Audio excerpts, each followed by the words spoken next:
Next game I want to get to, though, Minnesota Vikings at New York Giants. Minnesota convincingly wins this game, 28-6. It felt like it was not even close at any point in time. When you look at the Minnesota Vikings top 5 graded players in this game, Blake Brendel, the guard, 91.2. Love to see that. Newcomer Aaron Jones flipping over from the rival Green Bay Packers now with the Minnesota Vikings, a 90.9 overall grade. Edge rusher Andrew Van Ginkel, who had probably the easiest, quickest pick six you'll ever see reading the screen pass to get that interception. 90.6 on the day. He's at number 3. The vet himself, Harrison Smith, also getting an interception, 90.4 overall grade on the day. And then offensive tackle Brian O'Neill had an 85.5 grade in this one. Sam Darnold would have been in that top 5, baby. Give him some respect. 88.1 overall grade this week. And when you flip to the Giants side of things, well, the grades not nearly as high. At the top it is. It's Sexy Dexy. It's Dexter Lawrence. Always. He's up at the top where he has been the last calendar year and more. 92.6 overall grade. A truly dominant performance for him in the middle of that defensive line. On the other side of things, Andrew Thomas, their left tackle, 76.6. He was the second highest graded player. Wide receiver Wan'Dale Robinson is 69.3, coming in at number 3. Safety Jason Pinnock at 69.2 at number 4. And then at offensive tackle Jermaine Illuminor at a 64.9 to kind of round things out at number 5. Daniel Jones would not have made the top 5 if quarterbacks were eligible there. He comes in with a 57.2 overall grade. Dalton, I know that's a transition to kind of what you want to talk about here. Stat that told the story. Yeah, it's the part where we really start to worry about Daniel Jones, and I know he was. What's the word you used there? It's week 1. We're gonna start fresh. We're gonna get him off the injury. We're gonna start to worry instead of being in full tilt panic mode. But something that would worry me and does worry me is, look, I know he was under pressure 40% of the time. Their interior wasn't quite as good as their tackle play was with Thomas and Illuminor, but just a 67.2 clean passing grade, clean pocket passing grade, 5.9 yards per attempt, and both interceptions in a clean pocket. And I know Van Ginkel made a great play. I'll get into that in a second. This is the part, though, when you have your opportunities in a clean pocket. Trevor, one of the PFF staples is projecting clean pocket grade, right? When the situation around the quarterback is right, can he simply make the throws when he should and find the open guy and nobody's disturbing him in the pocket and all that? And a 67.2, for as much as 67.2 normally sounds good, if that's your overall grade, you had a decent game and all that, in the scale of clean pocket grades, it's not great.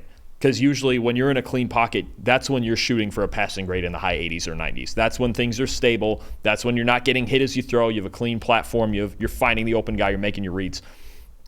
I'm already very much worried about this Daniel Jones situation. If he's going to be in at least some clean pockets, and again, he was pressured a lot. 40% is a lot to be pressured. Yeah. But that 60%, I do need better than that. You have to keep us in the game. If we're just not going to make the throws when we have opportunity, and even some throws that were more like checkdowns and things under pressure where he actually made the right decision to get the ball to, let's say, a back in the flat that swung behind a blitz, or like a crosser that got behind a blitzing linebacker or something like that. There was still even some throws under pressure that you go, man, if you just hit these checkdowns, you made the right decision even off your back foot, and we're just not making the throws. And I mean, I guess it's more than a start to worry. I'm worried about Daniel Jones in this Giants situation. Yeah, I mean, should be, honestly. looking at my stat that told the story for the Giants, obviously Daniel Jones playing better could have gone a long way for them. But, dude, what about this Giants defensive line?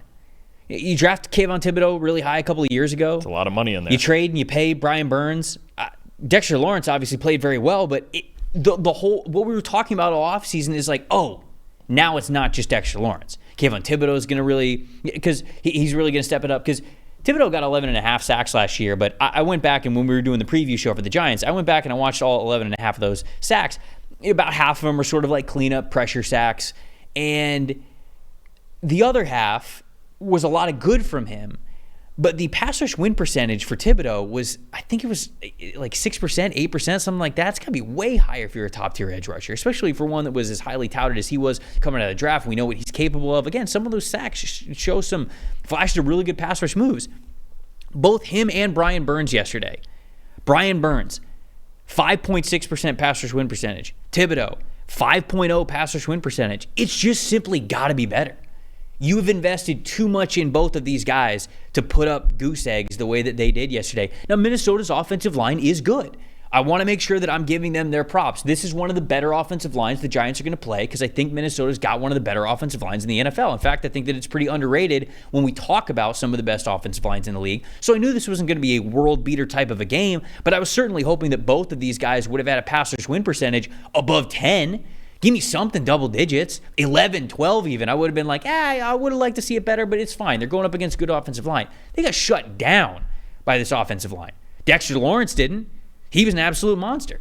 No other defensive lineman had a pass rush grade above 60, and Dexter Lawrence had a pass rush grade of a 93.0. So it's got to be better from this group. And however Daniel Jones goes, I think the defense was supposed to be a lot better. I think that in their mind, they were supposed to say, hey, we should be in a lot more close games, and if Jones just can raise the floor enough for us, maybe we stand a chance. Not if your edge rusher, your star edge rushers are playing like this. They just simply have to play better. I know they know that too.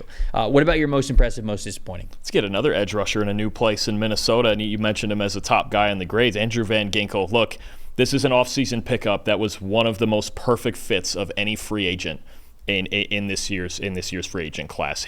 Andrew Van Ginkel with Brian Flores in this game showed you every reason why he fits there. A 90.6 overall grade, 3 pressures, a sack, and he's a guy I really like too. When you talk about guys who can chase down really athletic quarterbacks, right? There's a lot of those D linemen are heavy-footed. No, this guy's an athlete. He can rush athletic passers. He can drop into coverage. 3 pressures, a sack, and the pick six you mentioned on the screen that really put the game away on a screen pass, sticking his left hand out there, catching that ball with the Giants backed up on their own goal line. The difference-making play in the game, one of the difference-making players in the game, and I think a huge difference-maker as a specific fit in this defense where one of Brian Flores' favorite things is athletic outside linebackers, or even Van Ginkel's really versatile. He can play inside too. Athletic outside linebackers from a 2-point stance who can do anything, and he's as good as there is in football right now at exactly that role. My most disappointing is actually the Giants' run game. Look, 2 years ago, made the playoffs, won a playoff game. Why? Because they ran the hell out of the ball and worked play action off of it. Obviously, they don't have Saquon Barkley anymore. That makes it tougher. But even using that makes it a little harder. Yeah, it makes it even tougher when he scores 3 times for your rival on Friday. It's a tough optic watching that in Brazil if you're in New York City. 19 design carries for the Giants, only 63 yards and only 3 yards before contact on design carries. And the only explosive run play, there's one explosive play in there, but it was actually a backwards pass to Wan'Dale Robinson. It was a bubble that was like stat technicality. Right. So even counting that in, 19 carries for 63 yards in the design run game, this is a team that can't drop back 40, 45, 50 times. They're not capable of that. No, they weren't capable. You're right. Trevor, Right. they weren't capable of that 2 years ago when they made the playoffs. And they only did it in the postseason against Minnesota because that was just about the worst secondary in the league. That was the one game they could do it in against. Actually, they did it twice against Minnesota. It wasn't their forte when they were good, and it's certainly not their forte now. If they don't find any running game with Singletary, with Eric Gray, with Tyrone Tracy, with Daniel Jones, they are going to be stuck in this position if they have no balance because they are just all the way around not designed to drop back and throw the football. Let's get those Tyrone Tracy numbers up, baby. Let's get those Tyrone Tracy snaps up. Is that another stock exchange guy? Is that another one? Yeah, we did. We did really like Tyrone Tracy. He played 15% of the snaps yesterday. Devin Singletary played 70% of the snaps. Most of any of the running backs, it wasn't even close. So maybe we get a little bit more of an even distribution there. We'll see. Most impressive, I had to mention it. Sam Darnold, baby. Talked about him when we were going through the preview show. It absolutely has to be. You mentioned 86.2 passing grade, 2 big-time throws in this one, 87.5% pass rush win percentage.